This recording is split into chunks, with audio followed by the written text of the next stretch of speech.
So if you watched the East versus West card yesterday, you know that the West got completely destroyed. They lost all of their matches against the Eastern Europeans, and it got me thinking about the different outlooks between Westerners and Eastern Europeans, such as Georgians, Bulgarians, Turkish, Ukrainians.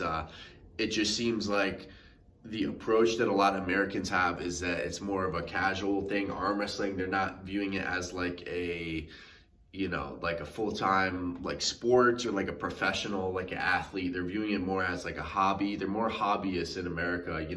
They'll go and they'll party on the weekend and do some arm wrestling. It's like it's like a partying practice plus arm wrestling. It's not like their entire view on arm wrestling is their arm wrestling to compete as an athlete and improve every little point that they can to be the best athlete they can. So I think a lot of this just comes down to training outlook, dedication, and those Georgians are in the gym doing not only just their arm wrestling training, but their gym training as well, arm wrestling specific training, and they're really covering all bases when it comes to their training. So I think a lot of the results that you get come with just that discipline of being in the gym and training super smart as well. Not like, I think a lot of Americans sometimes have the training mentality of just not arm wrestling as smart, if that makes sense. Just trying so hard to pin in practice and losing their technique, not getting good habits from their training because they're so concerned about their winning in practice, instead of viewing the practice as a little step to get them closer to competing on the competition day, which is when it matters. If you're an athlete, it's like the sparring is not when you're competing. That's when you're trying to improve upon your weak points and strengthen yourself.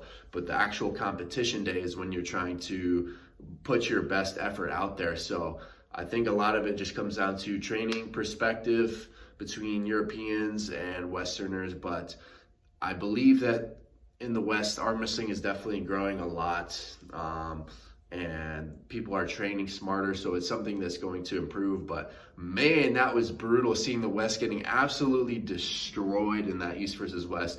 I'm hoping that the matchups for the next one are a little bit more close, to say the least, between the Westerners and the Easterners in some of these matches. That there were a couple that were close. I would say the Paul Lynn versus Sasha match and Devin versus Gennady. But other than that, it was seemingly one-sided to the Eastern Europeans. So those are kind of my thoughts as far as the differences between training methods and outlooks on the training. Also, not to mention, like, some of the governments in some of those European countries actually pay the athletes when they win titles and stuff like that. They actually pay them. That is not happening in America, that's for damn sure. It's just like most people have a full-time job and then they're doing arm wrestling on the side and trying to manage between those two. But imagine if you're just a full-time arm wrestler, the amount of growth that you'll make compared to someone who's devoting less time to it. So